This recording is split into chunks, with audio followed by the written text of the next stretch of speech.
You're checking out Prince Sports. Keep it 3,000.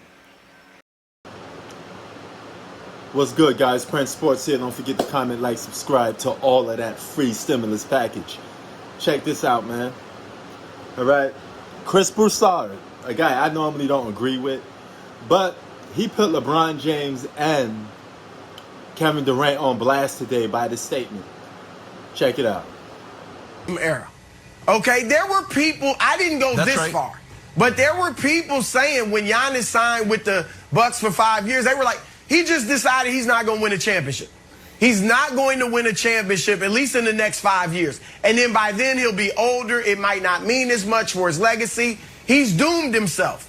And yet he's about or may win a championship with no super team. That is huge. LeBron hasn't really done that. Kevin Durant hasn't really done that. So that would be big for Giannis's legacy. And yeah, a lot of times the passing of the torch is to a guy that nobody expected it to be. All right, when Dwayne Wade, not that he had the torch as the best player in the world, but nobody expected him to emerge as what he did. Okay? Kawhi Leonard, nobody expected him to become what he did. And Giannis was the 15th pick in the draft. Now, I'm going to give you a little quick history lesson. Back when I was a shorty, I was a youngster, my grandfather was really into sports. He grew up on the Oscar Robertsons, the Kareems, all of that stuff. So he used to pass that knowledge on down to me. And then when I got older and I hit my prime and I started coming up watching basketball, I grew up, I watched the whole Jordan era, all of that stuff, you know, from the 80s and up. So I've been around for basketball for decades. And when I tell you that a guy like, let's start it off with LeBron James, right? A guy that single-handedly is responsible for the whole Big Three super team era. He started it, okay? The ability to take players from one team and put them on one team. I mean, take players from one team and put them onto another team and make them play with you was all LeBron James's idea. That's what we talk about when we talk about modern day super teams, okay? A lot of people like to sit there and say, well, super teams has always been around. You know how stupid you sound when you say that? Hey, nigga, help me. They have not always been around. Those guys were drafted. You cannot make a super team by drafting people. Was it a super team when you drafted Kwame Brown? Was it a super team when you drafted Anthony Bennett? You don't know who the hell is going to be good when you draft a player. It's just a number. You can't make a super team by a draft pick. You make a team by a draft pick. You build your own team with role players and superstars by the draft. Okay? And that usually has two superstars or one superstar and a bunch of good role players. That's how most franchises were built. Okay? Just because you draft number one don't mean you're going to be great.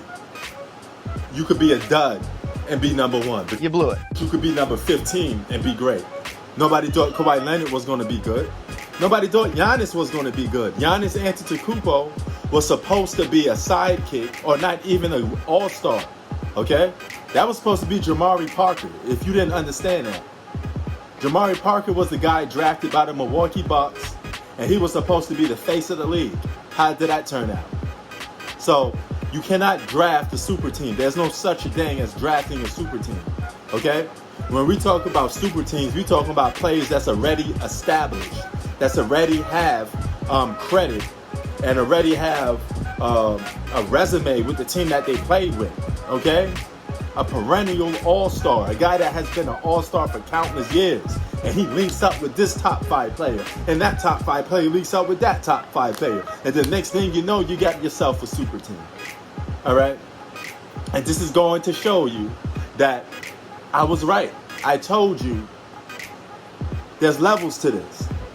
When you win a championship, and if you do it in a way that's less credible, less respectable, you will get penalized for that.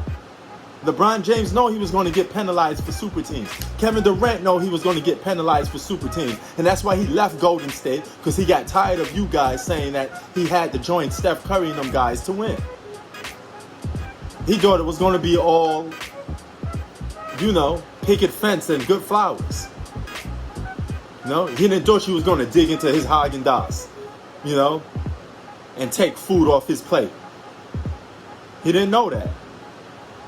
But now he got a real taste of it. Oh, why do guys bother me for? Because you formed a super team. And you was less credible. That's why. When my grandfather heard that LeBron James formed a big three in Miami, completely changed the face of the NBA of how guys win, multiple guys joining together to win on the team. You tell me, how is that respectable in any shape or form? If you that great, like you say you are, how come you can't be tested? Can't be tested like Giannis. You didn't thought Kobe was going to be great. Kobe wasn't the number 1 draft pick. Look how that turns out. So, for all you people that's coming up with that conclusion, you're lost. You don't make no sense. The Spurs were not a super team. Those guys were drafted. And half of them weren't number 1 draft picks outside of Tim Duncan. Okay? Or top draft picks outside of Tim Duncan. The rest of those guys was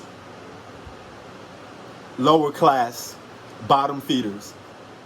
That's what people thought they was going to be. Nobody thought Tony Parker was going to be great. He developed his game.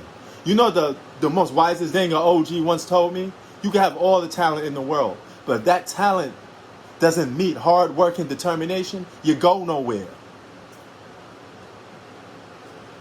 Being talented means nothing.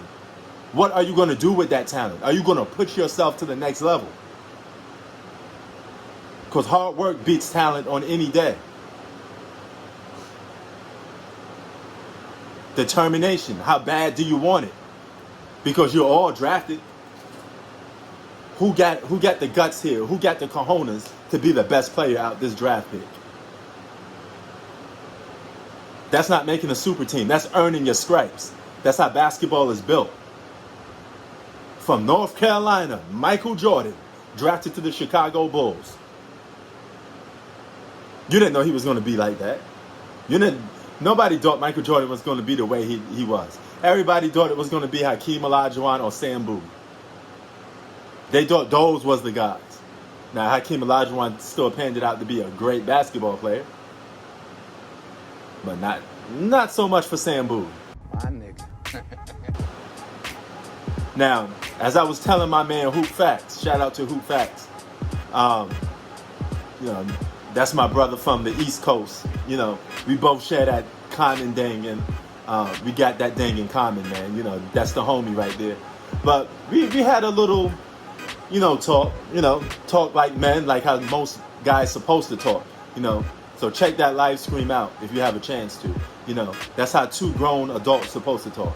But anyway, as we talked, I was telling him, just like Chris Broussard said, Giannis didn't hit his peak yet. He did not hit his peak yet. Because when you hit your peak, that means you're at your very best. That's your very ceiling, Now, if Giannis can't grow from what he is now, then Hoop Facts would be 100% right. But it's a coin toss. We don't know. Only time will reveal. But with that work ethic that he got, that determination that he got to get better, that attitude he has to not want to play with nobody, to not want to form super teams, the man is golden. And he's a pleasure to the sport of basketball. He honors the game the right way it's supposed to be honored.